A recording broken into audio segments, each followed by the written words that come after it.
Good afternoon, everybody, and welcome here to Clare College. On behalf of the trustees of the Needham Research Institute, it's my real pleasure to welcome you all here for the 7th annual Needham Memorial Lecture. Now, this lecture, in honor, of course, of the work and the legacy of Joseph Needham and his collaborators, was established as a joint venture between the Faculty of Asian and Middle Eastern Studies, the Department of the History and Philosophy of Science, and the Department of Archaeology and Anthropology, with the support of the Master and the Fellows of Gonville and Keyes College, and generally supported by the Jingbran Corporation.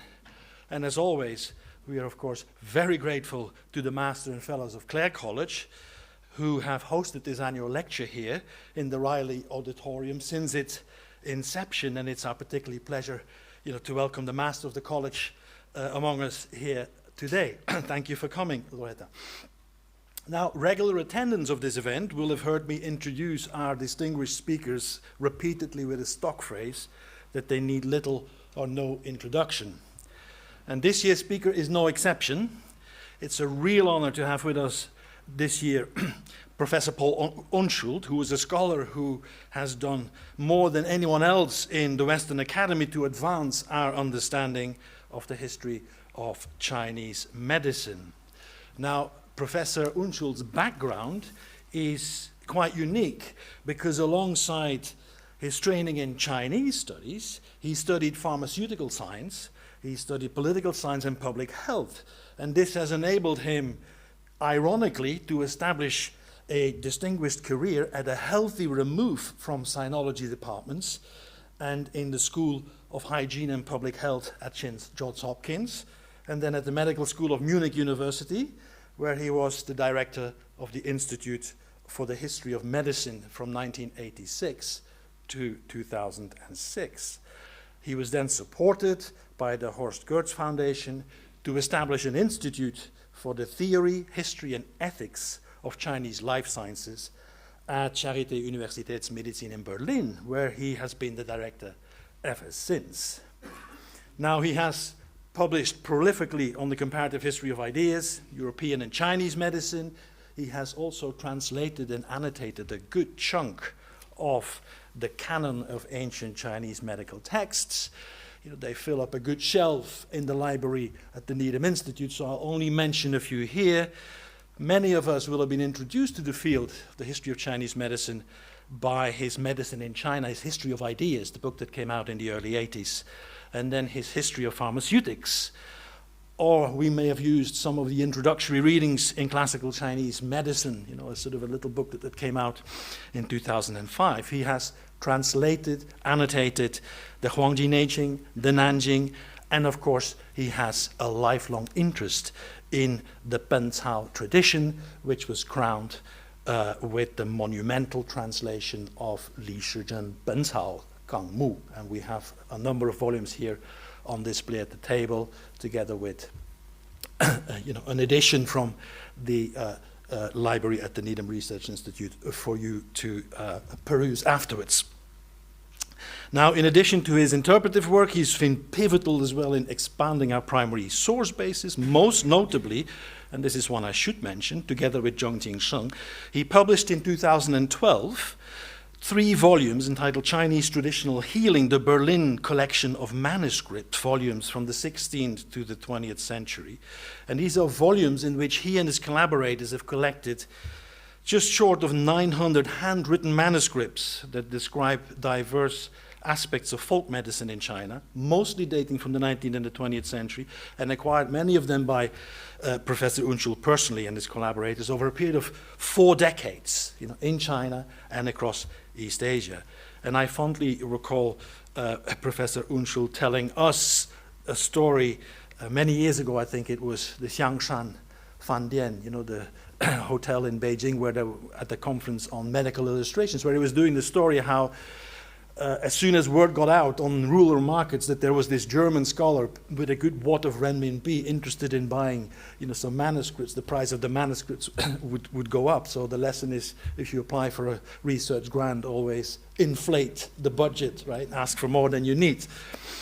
Anyway, it's a real honor to have Professor Unschuld with us today, and please join me in welcoming him for his lecture entitled Wind, Fire, Air, or Acute Conjunctivitis, some personal recollections of accessing the history of Chinese medicine through translations of ancient texts. Professor Unschuld.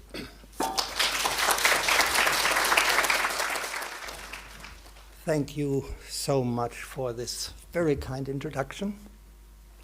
Ladies and gentlemen, I consider it a great honor to have been invited to give the 7th Joseph Needham Memorial Lecture, and I should like to express my sincere gratitude to Professor Martin Jones, Chairman of the NRI, and the trustees of the Needham Research Institute. I should also like to thank the Master and Fellows of Clare College, where this lecture is allowed to take place today. Seen from Germany, when I began studying the history of natural science and medicine of China many years ago, Joseph Needham appeared to me like the giant. Eventually, one might be able to stand on his shoulders to see even further.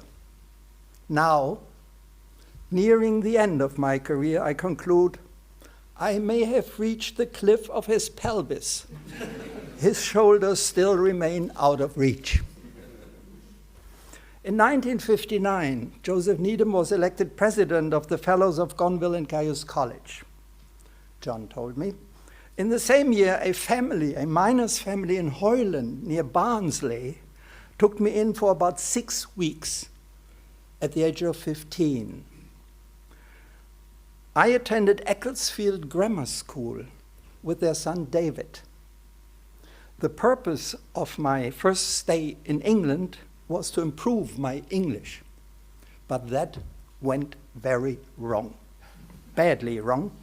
When I returned to Germany, my English teacher, who had learned his English in the USA, was not exactly amused by the result of my stay in the UK. The mining family had made every effort to teach me their Yorkshire dialect, apparently with success. When I asked the officer in Dover, who happened to be sitting next to me on the bus from London before she started her shift, to give me the obligatory disembarkation card, she refused to give me one and told me only for Europeans, not for British passengers. Well, my English grades dropped by 2 marks. I expect you'll be hearing a more Teutonic dialect today. Ladies and gentlemen, the fact that I would one day spend years, indeed decades of my life, translating historical Chinese medical texts from classical Chinese into modern English was not a foreseeable career path for the son of a provincial German pharmacist. Nor was it the result of a planned curriculum vitae. After I had studied chemistry and physics at the University of Hanover and then pharmacy at the University of Munich, in the expectation of my parents that I would take over and continue their pharmacy, I declared to the horror of the professor of pharmaceutical chemistry, who would have liked to have kept me in his field, that now I wanted to look into the humanities after my training in some scientific subjects. In fact, I had already attended lectures and seminars in sinology during my pharmacy studies. And the reason for this was a special circumstance in post-war German history. My Latin teacher at grammar school had learned Russian from his guards during his time as a prisoner of war in Russia. He offered us pupils. Whoever comes to school at 7 in the morning, I'll teach them Russian. There were 5 of us who accepted this offer, and by the end of our school days, we spoke and read Russian quite well. The professor of physics at the University of Hanover demanded that we also take a humanities subject. I chose Russian. Unfortunately, I immediately fell out of favor with the professor of Slavic studies. He asked me to read out a Russian text and was outraged by my harsh, uncouth pronunciation of Russian. It was no wonder because my Latin teacher had learned his Russian from the lowest of the low in Russian society, the guards in the prisoner of war camps. At the beginning of the 1960s, the media reported on hostilities between the Soviet Union and China. And the idea occurred to me, I understand the Russian arguments, but I don't understand the Chinese arguments. So I have to learn Chinese. However, as it turned out, this was not so easy. The Federal Republic of Germany had no diplomatic relationship with the People's Republic of China. As a result, modern Chinese was of little relevance at West German universities. Sinology consisted almost exclusively of studying texts from antiquity up to the 16th century at best. When I realized after a few semesters that this education would hardly enable me to understand contemporary Chinese politics, my wife, Ulrike, and I decided to go to Taiwan to learn spoken Chinese. Although the Republic of China had broken off diplomatic relations with Germany in 1941 and never resumed them after the war, West Germany still had close political and economic relations with Taiwan. Taiwan was therefore the only place where West German sinologists could learn modern Chinese in a Chinese society. In the meantime, my wife and I had completed our pharmacy studies, and in order to get a scholarship for Taiwan, we claimed to be interested in historical Chinese medicine.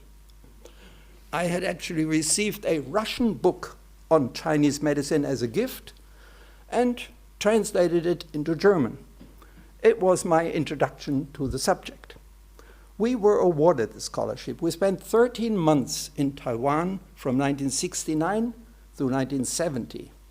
In order to realize the stated purpose of the scholarship to a certain extent, I bought the first best book, not clear what it was, in a bookstore on Nanjing Donglu, which seemed promising from the title. It was by Xu Da-chun, the Yihe Yuanliulun, from the year 1754. Xu Da-chun thus became the first historical physician and author in China that I got to know. And he also had a significant influence on my future career. More on this shortly. In the meantime, traditional Chinese medicine had arrived in the USA and Europe. The press coverage of TCM's triumphant advance made it clear that a public health problem was emerging. Previously unknown successes and therapeutic potentials were attributed to a medicine without sufficient knowledge of its historical background and cultural integration, not to mention the lack of evidence from scientific studies. This is where I come back to Xu Da-chun. In the meantime, I had translated his book into English and published it. I was naive enough to believe that I had produced a bestseller. By publicizing the thoughts of such an educated, intelligent, even intellectual and humorous doctor-author in view of the growing enthusiasm for TCM in the media. The opposite was the case. Xu Da-chun addressed many topics relating to the doctor-patient relationship and being a doctor that are still of interest today. Much of what Xu Da-chun wrote tarnished the image of the perfect Chinese physician portrayed in the Western media, who, in contrast to Western physicians, leads his patients holistically and gently to healing. Xu Da-chun's statements on acupuncture, which he declared for several reasons to be a forgotten tradition, were irritating to many. One statement right at the beginning of his book was completely disturbing. Quote, "Whenever an illness emerges, it must have a cause, and the locations affected by an illness can always be specified in terms of body sections." End of quote. In doing so, Xu Da-chun explicitly contradicted the basic theses of the rapidly growing number of TCM enthusiasts, guided by the bestseller The Web That Has No Weaver by Ted Kapchuk. There, readers were told that the Chinese knew no causality. In addition, the message spread that Chinese medicine always considered the whole person to be ill. There was no localization of a disease in one organ. Consequently, early Western TCM propagators also denied that the Chinese word for heart could be translated as heart, and that for lung as lung. Against all evidence in historical sources, these were said to be merely references to body-wide regions of action. Many of Hüdertschon's views are also understandable and worthy of discussion in our time. But that is precisely what the enthusiastic TCM community was not interested in. I was very quickly labeled an enemy of Chinese medicine. As I had a degree in pharmacy, I could read in the media that I was paid by the pharmaceutical industry to belittle Chinese medicine. These and other similar experiences inspired in me the desire to reveal the historical reality of Chinese medicine, at least for historians and interested sinologists. I therefore began to translate the ancient classics for the first time according to the strict philological and historiographical, I guess I should have forgotten one. Yeah, okay, that was him. At least to the strict philological and historical criteria that had been applied in Europe when translating the ancient Greek and Latin texts of European medicine. One after the other, I took on the Nanjing, the Huangdi-Neijing Suwen, and finally the Lingshu. Why did I start with the Nanjing? Well, in Chinese and Western secondary literature, this work, probably written in the late Han period or later, was identified as a commentary on the inner classic of the Yellow Thearch, Huangdi-Neijing Suwen. Before I ventured into the text of the Suwen, a commentary on 81 statements in the Suwen seemed like a good place to start.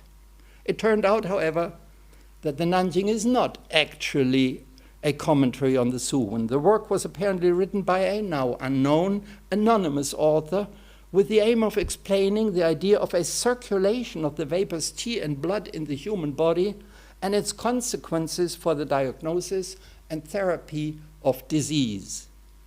Next, I took on the Suwen itself. That was a completely different task. There is no known author. The time span when the foundations for this text had been laid and when it was finally written down before its title appeared around 200 CE are equally unknown. To this date, the origins of the Suwen remain a complete mystery. For the educated Chinese of the Han era and later, the Suwen must have offered a completely new view of the human organism and its embedding in nature. For the first time, it takes an explicit stand against any numinous influence on human health and illness. The new medicine outlined in the Suwen is based on what one may truly call a natural science. The Suwen introduces a very clear view of natural laws embedded in the yin-yang and five phases teachings. The text repeatedly emphasizes that only being law-abiding leads to a long life. Resistance to the laws causes chaos, and chaos in society is synonymous with illness in an individual's body. As if the authors wanted to put forward and enforce their ideas with all their might, they added political generalities at the beginning or end of medical statements. In one chapter, the slogan 上下通法 is repeated several times, above and below the same law, completely incoherently in an otherwise medical text, as if to emphasize its meaning by repetition.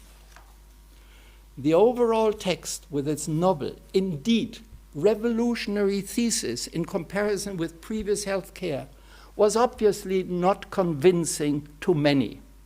The new medicine promised a life without illness up to biologically determined limits if one only adhered to the laws of nature. The new medicine did not take any notice of pre-existing pharmaceutical knowledge. It introduced acupuncture as a therapy not as it says at one point, to heal acute illnesses, but to correct initial changes in the state of health towards a symptom-free existence. The Suwen survived the coming centuries only in an extremely fragile tradition.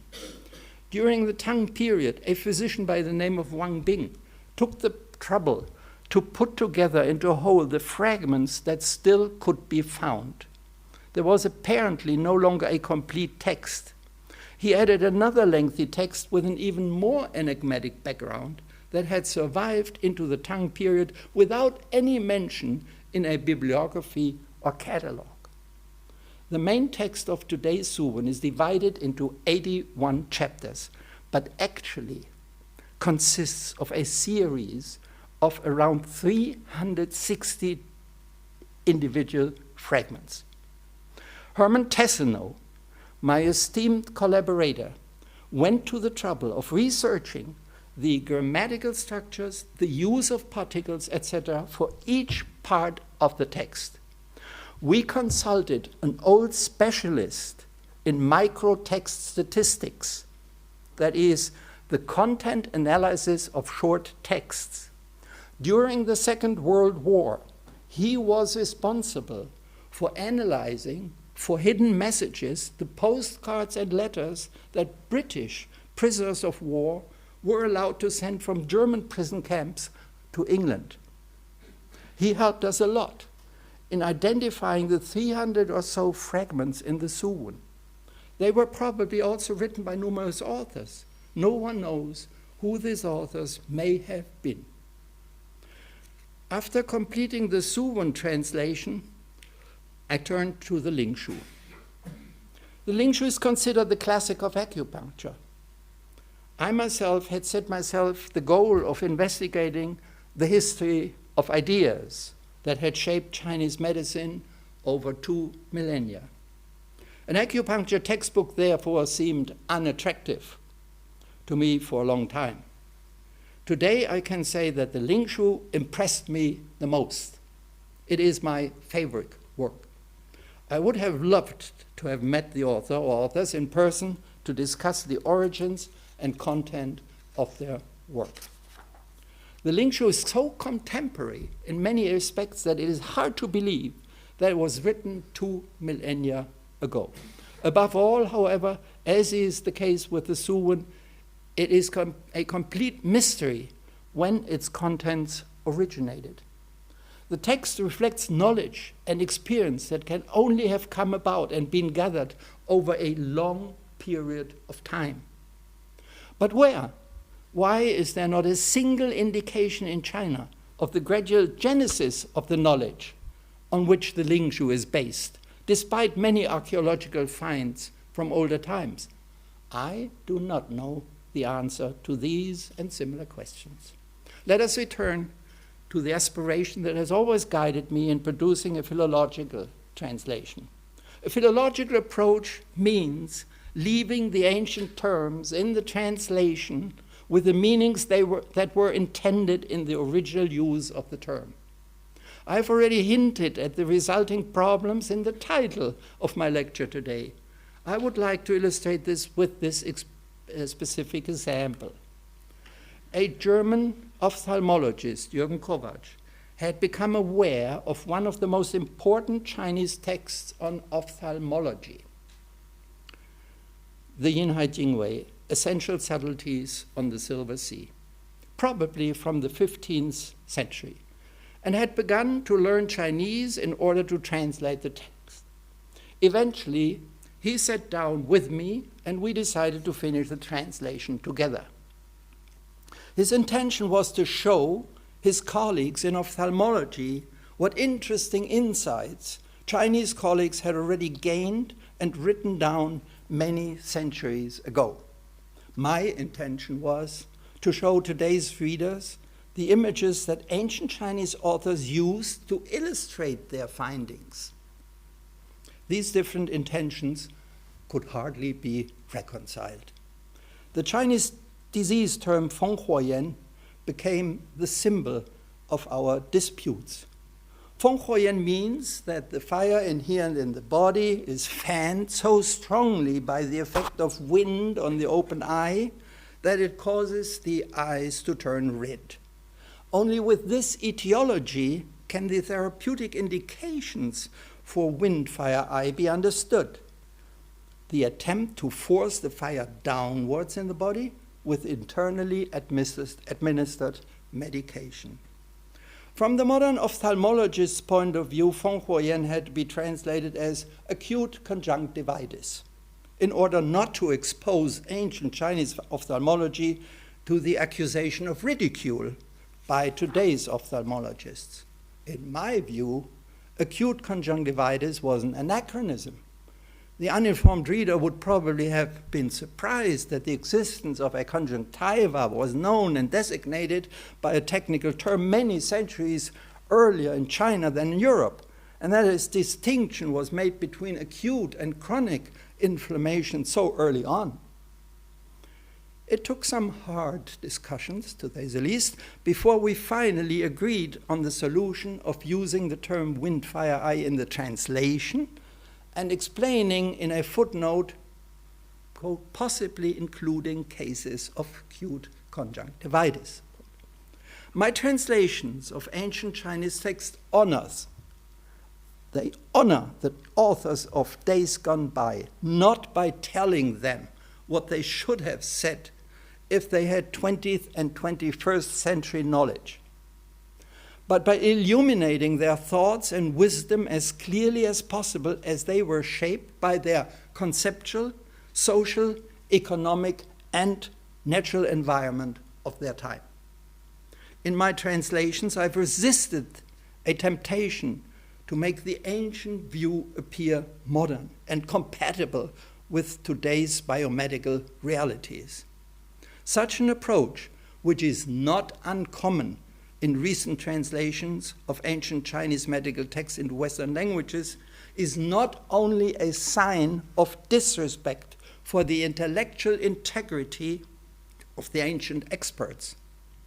It is also an obstacle to recognizing and appreciating the infinite historical process of understanding nature and dealing with human life as part of nature in China since ancient times.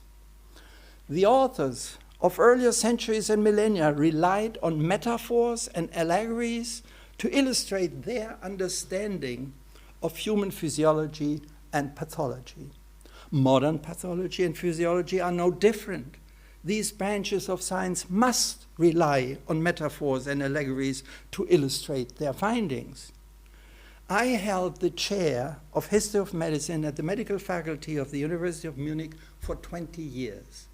I tried to explain to medical students the history of their subject, that is European medicine, not so much as a sequence of facts, who invented what at what time, but as a sequence of ideas. The comparison with the history of ideas in China was therefore obvious. This resulted in a book that I personally consider to be my most important, even if it has hardly found any readers. It was published by University of California Press under the title, What is Medicine? Western and Eastern Approaches to Healing. The comparison of the history of ideas of medicine in Europe and China suggests, in my view, that the human body has no expressiveness at all. What do we see in the human body? What do we see when we open it, dead or alive? Tissues, structures, fluids, colors. We do not see life. To make a long story short, from the beginning in Greece and in the Chinese Han period, there is no doubt in my mind that the basic ideas of physiology and pathology are nothing but projections that the observer directs into the human body. These projections are preformed by the real or desirable realities of social concepts, of order and experiences of crisis. To put it bluntly, health is social order projected onto the human organism. Illness is the equivalent of social crisis. If the reality, or even just the desired reality of order and the idea of the emergence and best possible management of social crisis change, then the basic views of health and illness, of physiology, also change. It has always been the task of medical science to harmonize these changing basic views with the reality of human morphology and the reality of physical and mental states of suffering, and to derive recommendations for action from them. In the German language, there is the word Wahrheit for truth. There is no word Wahrschein. It would be equivalent to the English word verisimilitude, that is, as if true, or having the appearance of truth. An equivalent does not exist in German, but that is exactly what I want to express. At all times, the basic concepts of physiology and pathology, which we can only guess at, were above all verisimilitude. That is, they appeared to be true. And the question to be answered is, why were they recognized as truth in their time? Because they are projections derived from social realities or wishful thinking that were familiar to the general public, or at least a subgroup. It follows that where a society harbors a persistent notion of social order and crisis over a long period of time, the basic notion of physiology and pathology will not change. Where a society changes its ideas of order and crisis over time, the basic ideas of physiology and pathology will also change. And in a society in which different groups experience or desire different ideas of order and crisis as reality, different basic ideas of physiology and pathology coexist and compete. The history of ideas of medicine in Europe and China thus becomes completely understandable. Of course, the Chinese healers of antiquity were familiar with the basic morphological structures of the human body. They knew exactly where the heart, lungs, spleen, kidneys, stomach, etc. were located. Verisimilitude comes into play when functions are to be assigned to these organs. No one was able to visualize these functions in ancient times. Any physiological and pathological attribution of a function to the visible organs is nothing other than a projection that is shaped by the realities of the observer's life world. On the one hand, these are real social structures. On the other hand, these are the ideals of order these are the ideal of order and the interpretation of crisis.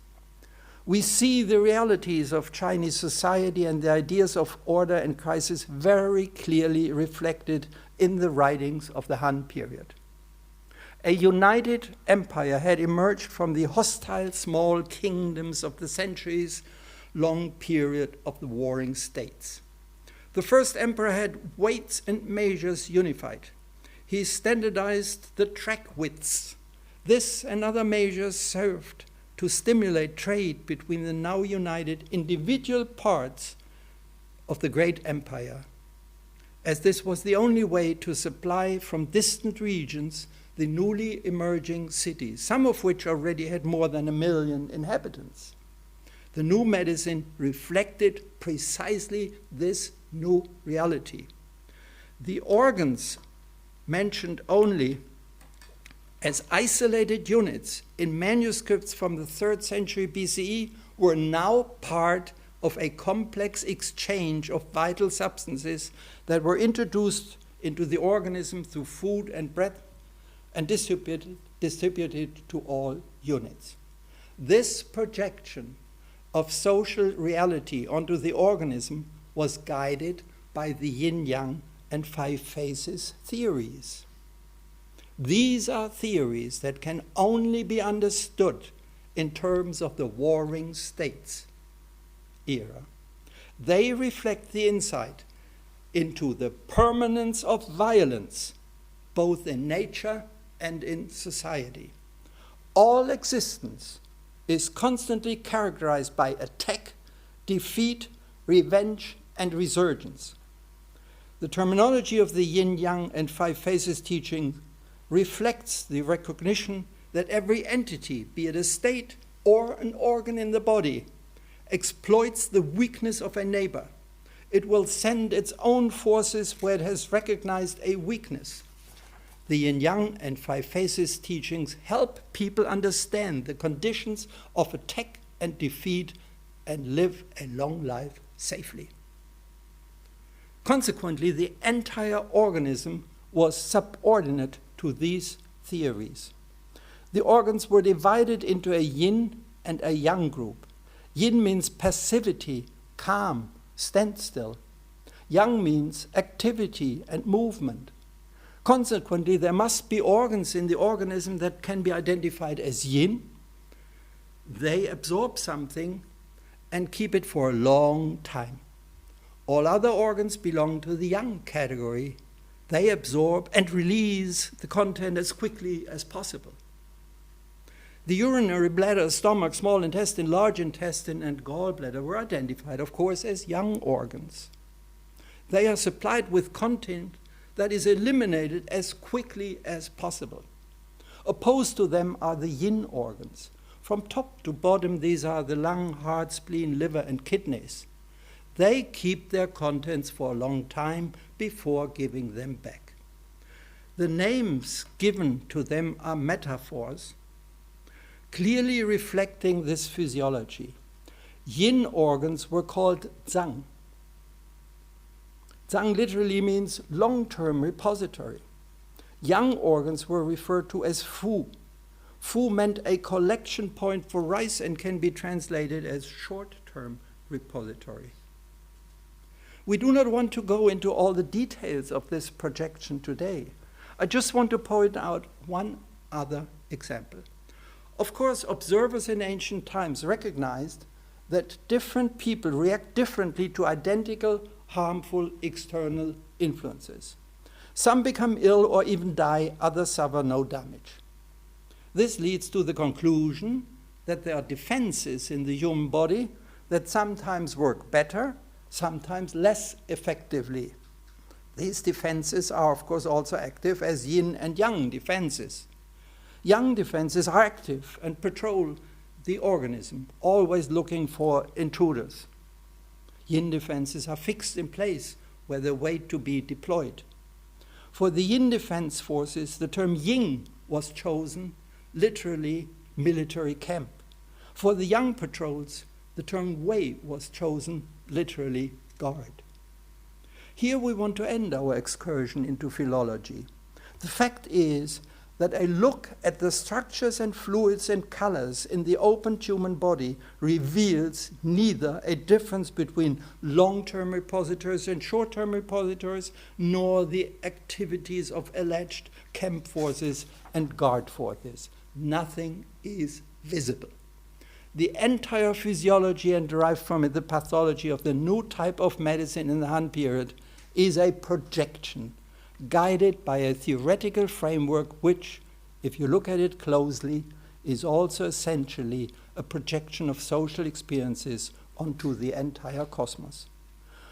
One will understand why the projections from ancient physiology and pathology in the new medicine in China many centuries ago gave a certain veracity, or as I should prefer to say, verisimilitude, in a small part of the Chinese population, and only there.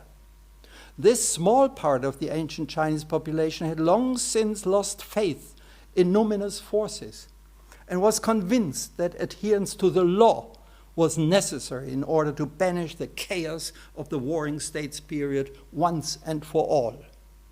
The question is, why did these projections succeed in the 1970s and subsequent years in attracting a Western audience that was exposed to the impressions of a completely different social environment?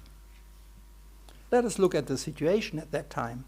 The Club of Rome had sown serious doubts among the thoughtful in the Western world about the promise that life on our planet would get better and better with more technology and more chemistry.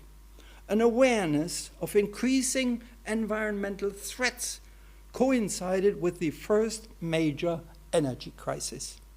The youth was unsettled, deeply unsettled.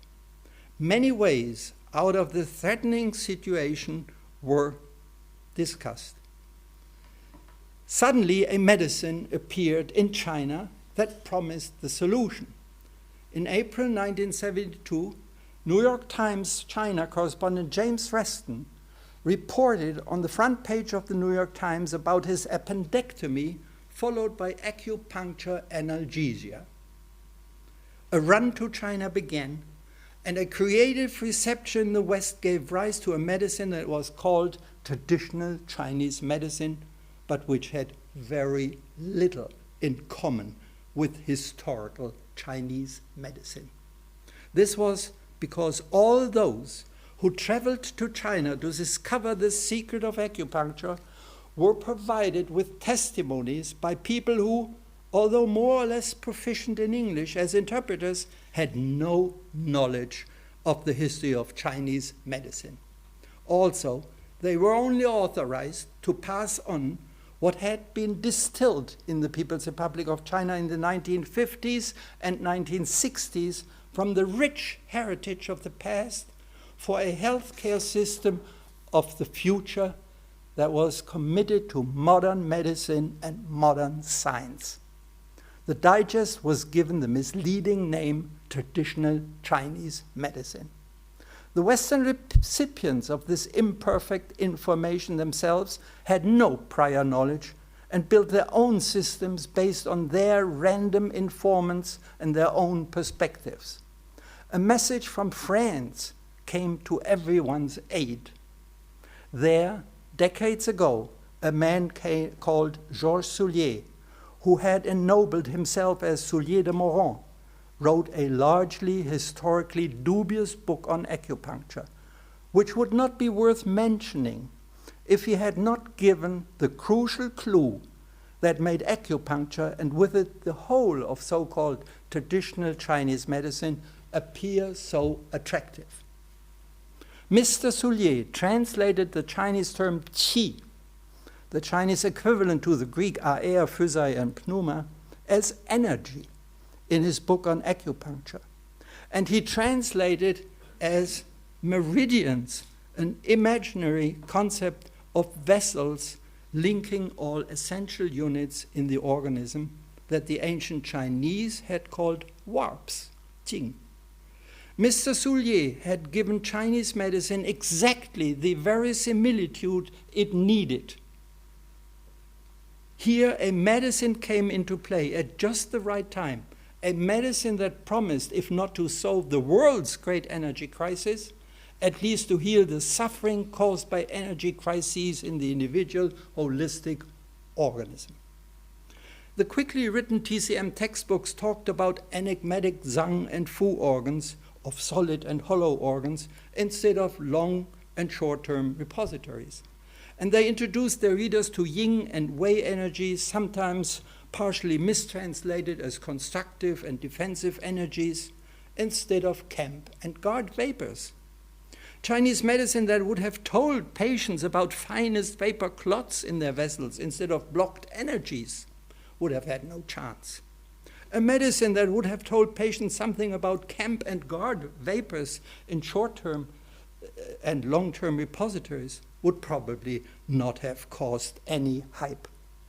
Once again, the choice of words in my translation was not exactly suitable to win the affection of most TCM users.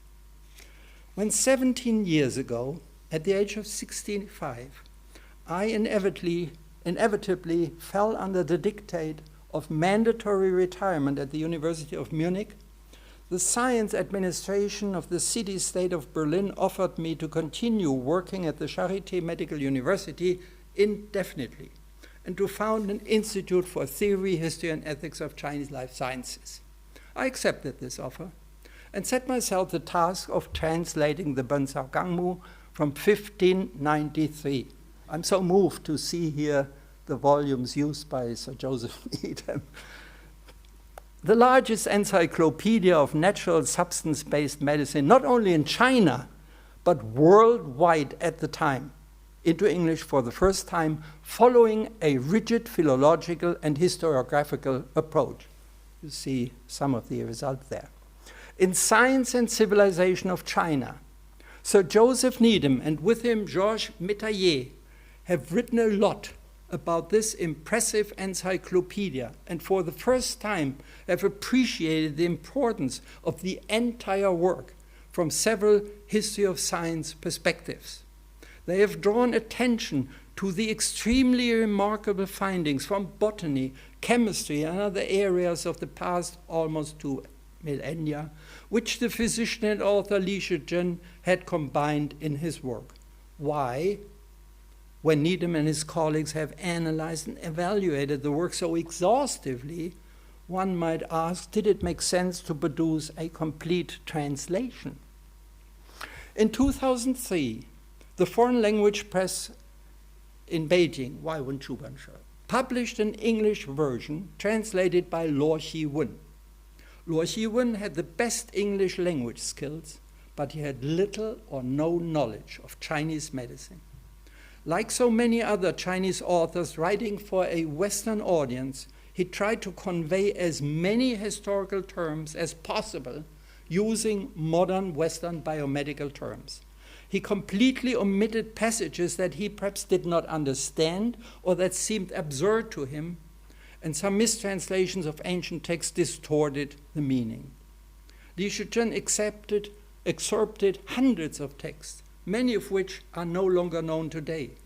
Corresponding annotations and identifications are missing in Luo Xi-wen's edition.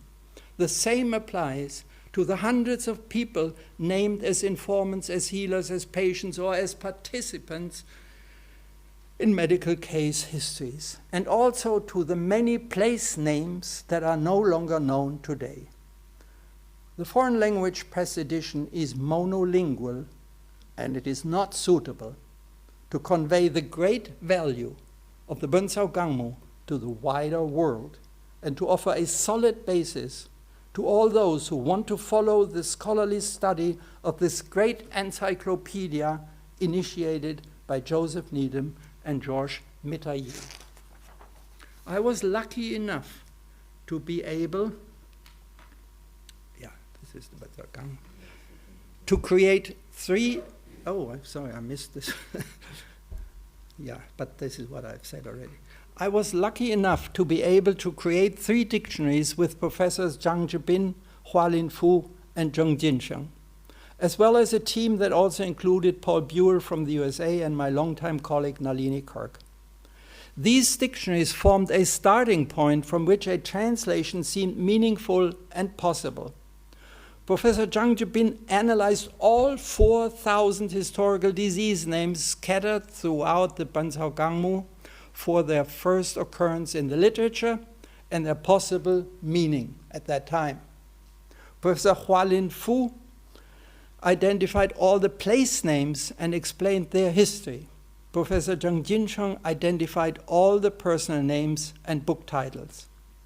From this data, we have compiled, I see all of them there, 3 dictionaries that have a benefit far beyond the Benzao Gangmu. This is not the time or opportunity to even hint at the content and value of Benzao Gangmu in detail. I can only repeat, Li Shizhen transformed his unsuccessful attempt to pursue a civil service career as a Confucian scholar into a project characterized by remarkable innovations. He created an incomparable work that had no equivalent in all of Eurasia in his time. His openness to all types of information and to all possible explanations of natural processes is unique in Chinese history. All 10 volumes of my translation have now been published by University of California Press, together with the 3 volumes of the Benzao Gangmu Dictionary. When I began the translation project, I knew the value of Benzhao Gangmu, but it wasn't until August 18, 2022, when I translated the last of the roughly 1.9 million characters, that I realized the true magnitude of this encyclopedia. The Benzhao Gangmu is much more than an encyclopedia of natural and substance-based medicine. The Benzhao Gangmu opens a window onto previously unknown dimensions of pre-modern Chinese culture. In the College Reader, a catalog of benevolent items recently published by University of California Press, I have endeavored to focus on the wealth of cultural information that the Benzhao Gangmu provides in passing, as it were. Consider Li Shizhen's statements on gender bipolarity alone. His statements on the transitions between men and women are still readable today. The Benzhao Gangmu could become the starting point for many insights that go beyond the already rich harvest in the statements of Needham and Métayer. The technical data on the natural substances described and everyday products artificially made from them are always embedded in references to the cultural environment, many of which can hardly be found with this intensity from other sources. In August of last year, I gave the opening lecture of the International Congress on the History of Science in East Asia in the venerable old auditorium of Heidelberg University. I sang the praises of the Benzhao Gangmu and its author in 45 minutes. The reactions the following day were very positive, except for some participants from China. What didn't they like? Well, I also stated that the Benzhao Gangmu was a product of a time in which social norms were different than today. Let us just take the example of recipes for changing the sex of fetuses in the womb. In the Benzhao Gangmu, we find only recipes, many of them, for converting female fetuses into male fetuses. We do not find any recipes for converting male fetuses into female fetuses. Chinese listeners in Heidelberg criticized this reference as inappropriate and disrespectful. One should not diminish the value of such a work with pointing out such contents. Ladies and gentlemen, Joseph Needham has opened the door to a view of the infinitely rich history of science as part of Chinese civilization. His achievement in collaboration with the best colleagues of his time will continue to inspire further study for a long time to come. Today, we are in much closer contact with China than in Sir Needham's time. It is therefore at least as important today as it was in his time that our civilizations know each other. And this applies above all to the relationship between science, technology, and culture.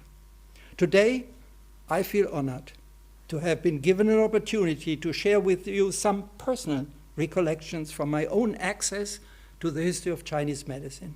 I have illustrated this with the example of some reactions to my philological historiographical approach. But unlike the study of the history of mathematics and hard sciences in China, the study of the history of medicine is also an encounter with political, ideological, and group-specific interests. And it is crucial to take these aspects of the study into account. Thank you for your patience.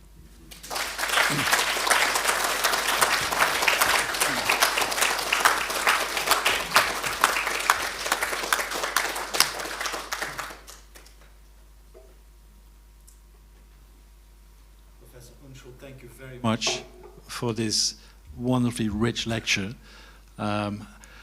If there's one thing that I take away, from this lecture is that the body politic is not simply an intrinsic image, within the Chinese medical tradition, but as a discipline as itself, it's entirely political as well. We have time for discussion and for questions, and I really hope, that many of you would take the opportunity, to share your views, your questions with us. I'm going to pass a microphone around. I think that's the easiest way to do it.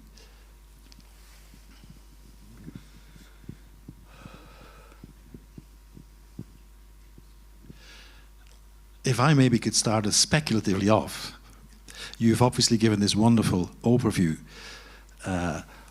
not simply of your work, but also hinted at reactions to your work, going from the 70s, of course, until very recently. And I suppose if there's any person who would be qualified, to speculate on where we are in terms of the reception of TCM, traditional Chinese medicine, in discussions about global health, how do you see this debate evolving?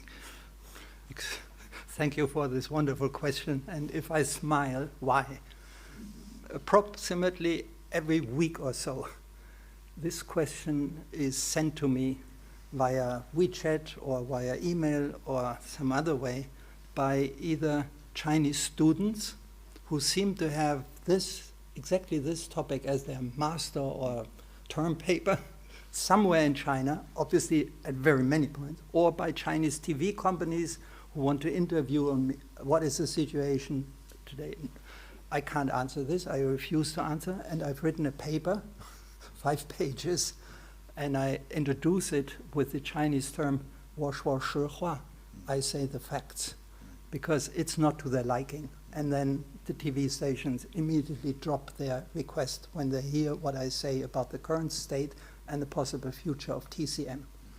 And I don't know whether you're probably not interested in hearing another 45 minutes lecture. I think, make a long story short, there is no TCM. First of all, it has no historical roots. It's a digest, what we have. Second, there is no unified system. There are hundreds. Just go, I don't know, in England, Great Britain, or whatever, just take a German search machine and type in, and you'll see dozens of different groups using different terminologies, using different explanatory models, all coincidental, random. And they can't speak with one voice. Then there are Chinese. And I can say this without becoming red. Some of them come to me and say, I've never had an education in China, but the Germans believe in me because I look Chinese. So could you please tell me what I should read in order to discuss with them, somehow knowing. So these people are there, and not a few.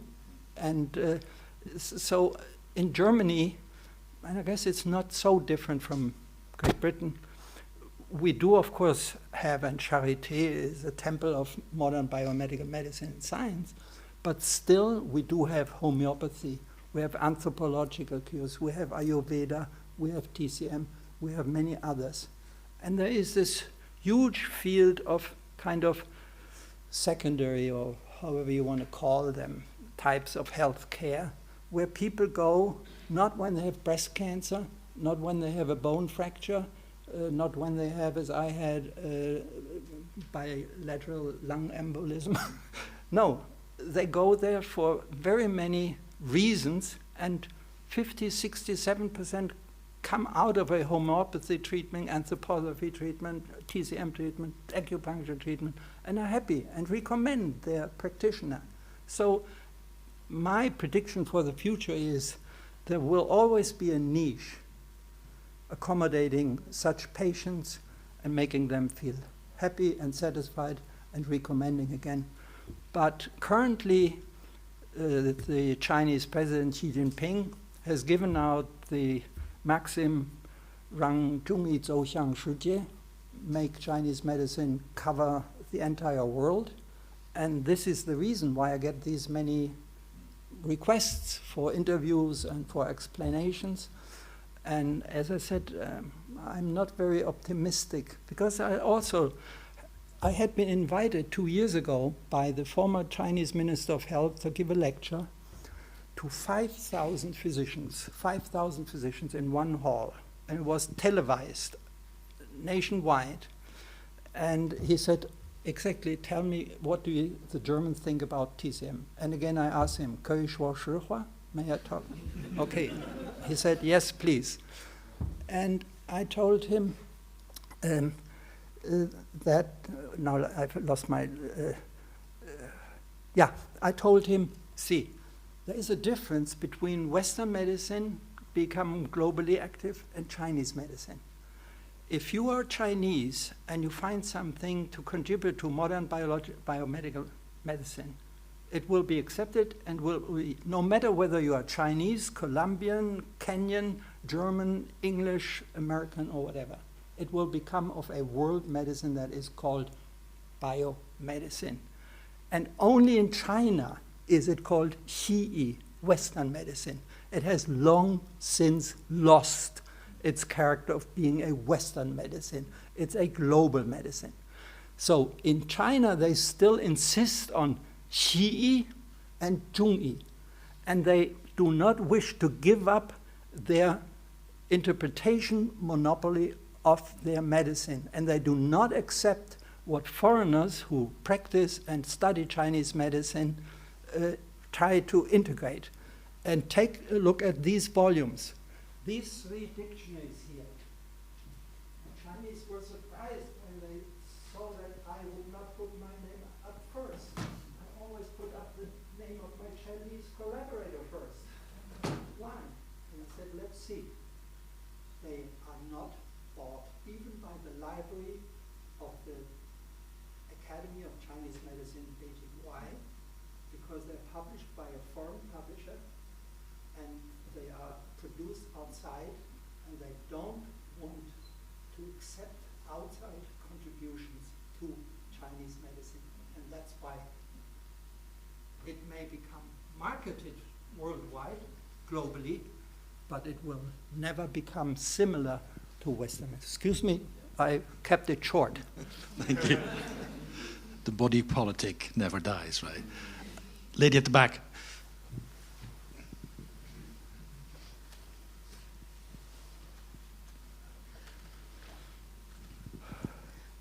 Thank you for your talk. I was wondering if you could expand on the connections between the reception of TCM and the environmental crisis as perceived. So the energy crisis. Well, another lecture. No, also a short answer. As I said, it was just the time in the 1970s. Some of you may have lived already, I did, when the energy crisis, kept cars away from streets and whatever. We thought, oh, now our Western linear thinking, has informed us until the 1960s and 70s, life will be better ever more science, ever. So, and then all of a sudden, the Club of Rome said, no, there's a change. It will go downhill and will end in crisis. And one of the reasons, and that's a psychological reason, why Chinese medicine appeared so attractive at the time was that rather than introducing or being based on a linear thinking, it was introduced on a circular thinking. And it offered the message, there's always a new beginning after the end. There is no, yeah? You can always return to the origin.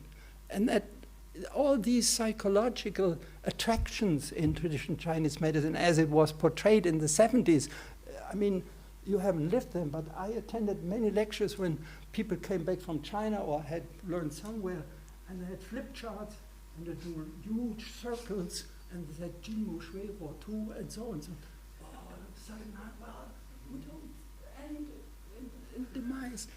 So there are so many psychological factors. And now, of course, I mean, until recently, China was not really known as a protector of the environment. That has changed now. People here begin to realize that China does more for environmental protection than many other countries. But still, the reception of TCM here as a symbol of Chinese harmonious is tarnished these days, not the least because of certain events that are only a few hundred miles from where I live in the east, supported by China. So very much the attraction of a potential solution to that. 说实话. Sure. Thank you so much.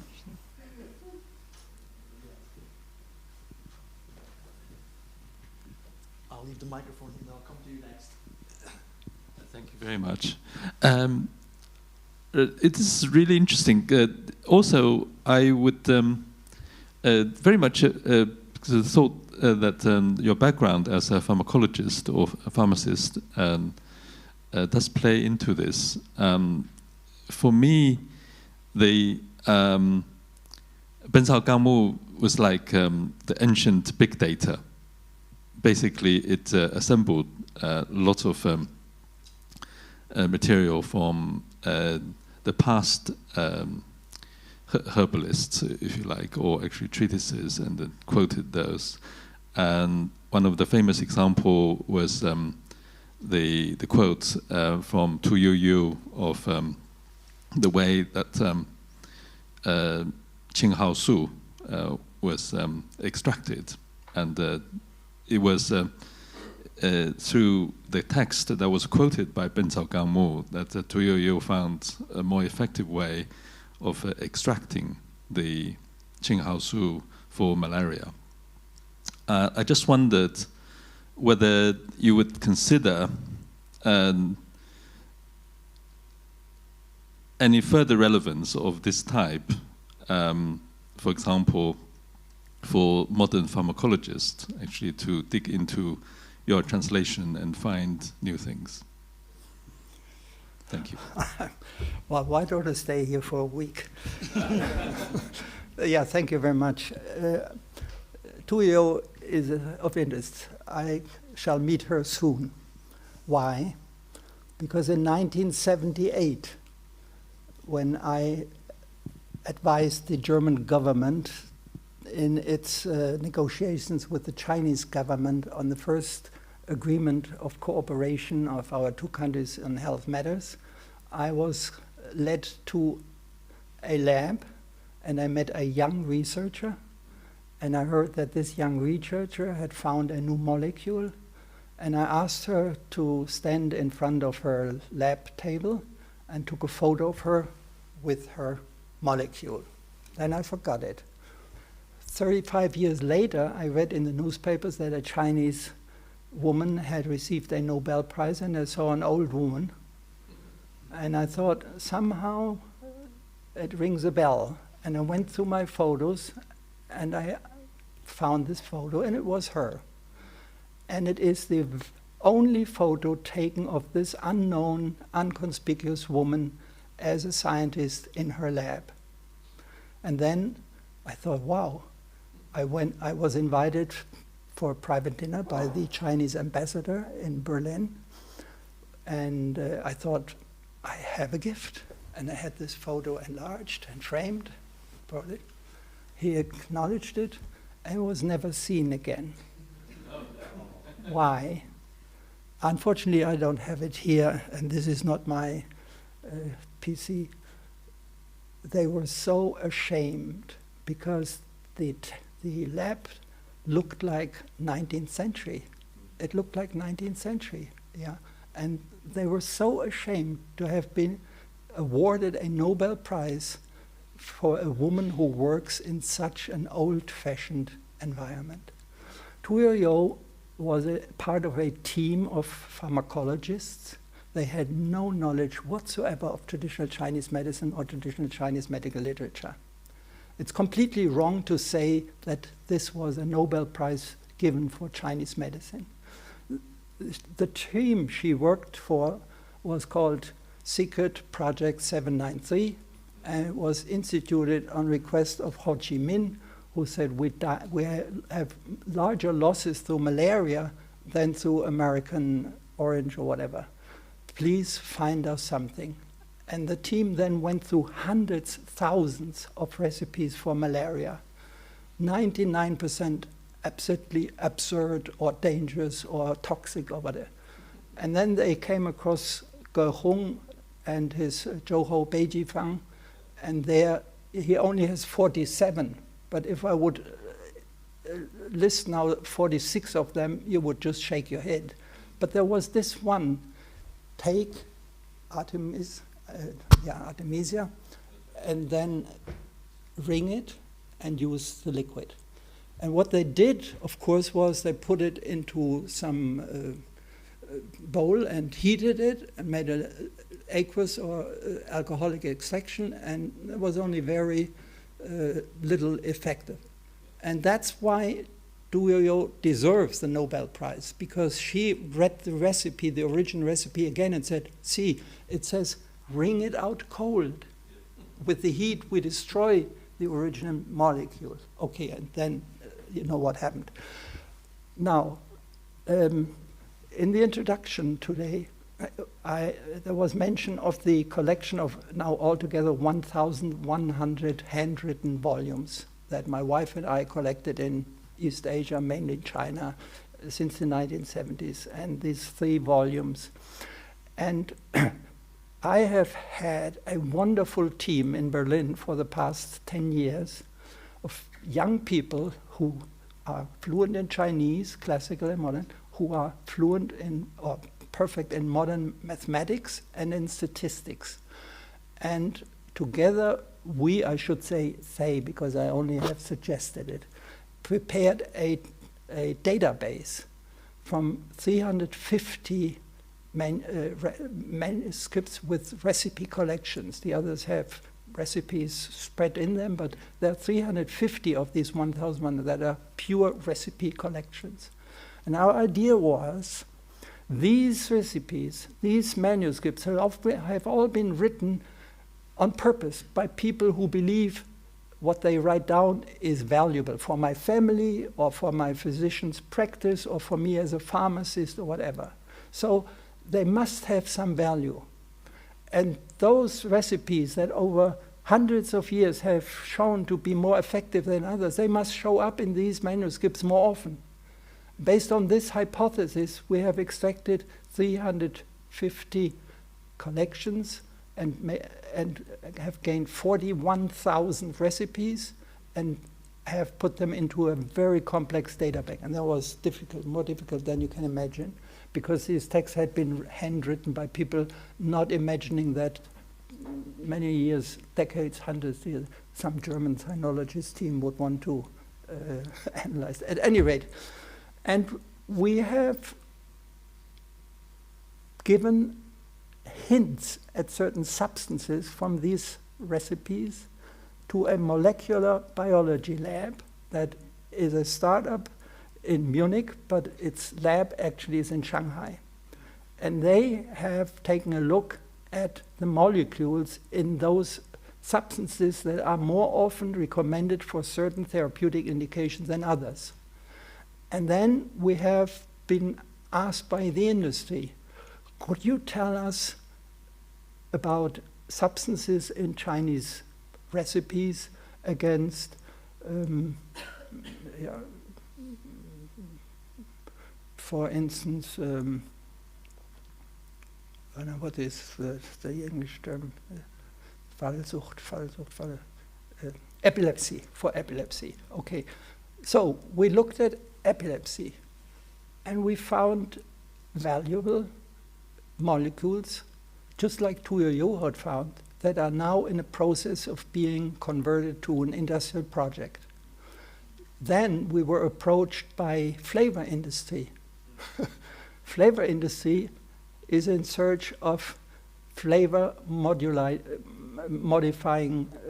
molecules. We have 220 sugar substitutes. None of them is complete.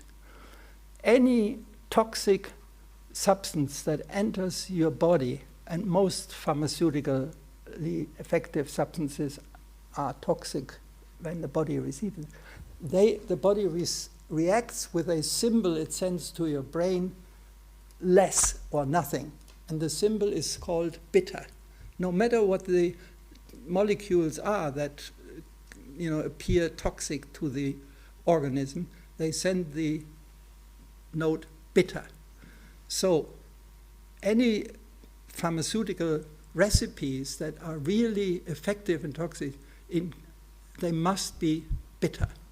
And of course, for 2,000 years, in order to have people still ingest them, they have added other substances. Could be sugar, could be honey, but also plants that appear to be sweet and kind of cover the bitter flavor or taste of the real drug.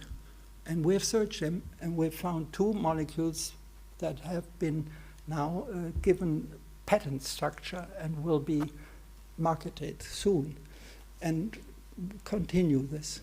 So, to answer your question shortly, yes, of course, we need new methodologies, not that simple methodology that Tuoyu and her team at the time used. That's gone by. Nowadays, when you take a look at an herb, Artemisia or others, you can do a molecular sequences, and you see that each of them have 400 or 500 different molecules. And when they are linked with other herbs in a recipe, these 500 and another 500 and another 500 molecules, they interact. And through heating, through having them in your mouth, through digesting them, something new emerges. And we have no pharmacological research model so far to analyze what really ends up in your cell and then is responsible for the eventual effect. So there is a lot still to do. Good, thank you. Professor Unschuld, I'm very much I'm conscious that we've kept you on your feet for quite a long time. Will you be happy to take one final question here, and then we can all continue the conversation upstairs over a glass of wine. There's another one, yeah. So just a brief question. This is a history of medicine question, if you don't mind. Huh? I'd like to know about the readership of the Ben Salgang Mu, because the reason I ask is this. I remember once at Charité in your institute, you had a speaker from Boise, Idaho, speaking about a traditional Chinese medical family operating there for 100 years because they were very effective. And the question that always worries me is, was this Chinese medicine in its inception, when it was used, was it more effective, would you say, qualitatively than corresponding European medicine of the same period? Yeah, a very good question, of course. Remember, American and British missionaries going to China in the late 18th century and early 19th century, they were eventually trained as physicians in order to survive. Most of them in the beginning simply survived in China and Ceylon and Africa for 5 years. These were young men, 18, 19, 20 years old, and they died of tropical diseases or other, items they were not familiar with. And then they were trained in medicine, and when they were trained in medicine just to keep their own body healthy, not to keep the souls, the bodies of the natives healthy, they immediately sought contact with Chinese physicians and pharmacists. And there was a very, very intense exchange of knowledge until the 1830s, 40s. And then it all changed. Then suddenly the first drug was scientifically proven to be an organic drug, scientifically proven to be effective, and all of a sudden this arrogance or feeling of superiority of Western medicine emerged. And of course then there was a big gap that widened between what Chinese medicine could do and what Western medicine could do. But as we see from these recipes in these manuscripts and elsewhere, there are lots of pharmaceutical recipes that have an effect. Yeah, but as I said, not on bilateral lung embolism or bone fracture or breast cancer or whatever. So they had the effects on many day-to-day illnesses, but in comparison, of course, the gap has widened. Good. Well, we've reached a point in which we can either decide to go through every single item in the Ben-Sao-Kang Mu, which will take us into a wonderful conversation that will go on, for many days to come, or we can continue the conversation upstairs. I'd like to invite all of you to join us upstairs for a glass of wine, but not before we thank Professor Unschuld for treating us to a wonderful lecture. It's been a real pleasure having you. Thank you very much.